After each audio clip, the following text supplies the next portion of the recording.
আইপিএলের গতকালের ম্যাচে রাজস্থানের মুখোমুখি হয়েছিল মুম্বাই ইন্ডিয়ান্স। বৃষ্টির কারণে খেলাটি 20 ওভারের হতে পারেনি, খেলাটি হয়েছিল 11 ওভারের। কারণ বৃষ্টিতে অনেকটা সময় চলে গিয়েছিল। টসে মুম্বাই জেতে এবং হার্দিক পান্ডিয়া প্রথমে ফিল্ডিং করার সিদ্ধান্ত নেন। রাজস্থান ব্যাটে নেমে খুব সুন্দর শুরু করেছিলেন। জয়সওয়াল যথেষ্ট সুন্দর খেলে মাত্র 32 বলে 77 রানে নট আউট একটা ইনিংস উপহার দেন তার দলের জন্য। সঙ্গে সাথ দেন বৈভব সূর্যবংশী 14 বলে 39 ঝোড়ো পারফরম্যান্স। এরপরে ক্যাপ্টেন রিয়ান পরাগ 200 স্ট্রাইক রেটে 20 রান। মোট দলে রান গিয়ে পৌঁছায় 150, 3 উইকেট হারিয়ে 11 ওভার শেষে।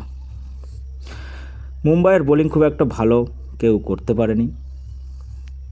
শার্দুল ঠাকুরের খাতায় 1টি উইকেট।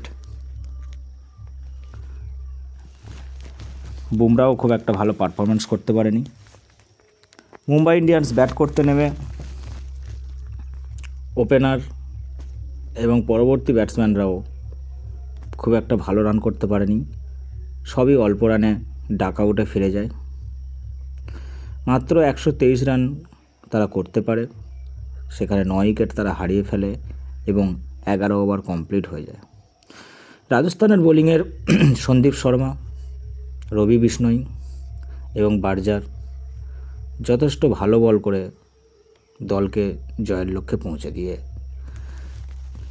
2 পয়েন্ট হাসিল করে নিয়েছে। মুম্বাই ম্যাচটি হেরে গেছে।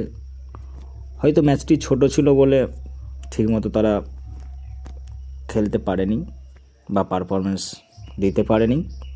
বন্ধুরা, আশা করা যায় পরের ম্যাচে মুম্বাই ঘুরে দাঁড়াবে এবং রাজস্থানও তার পারফরমেন্স বজায় রাখবে। দেখা যাক পরবর্তী ম্যাচগুলোতে তারা কেমন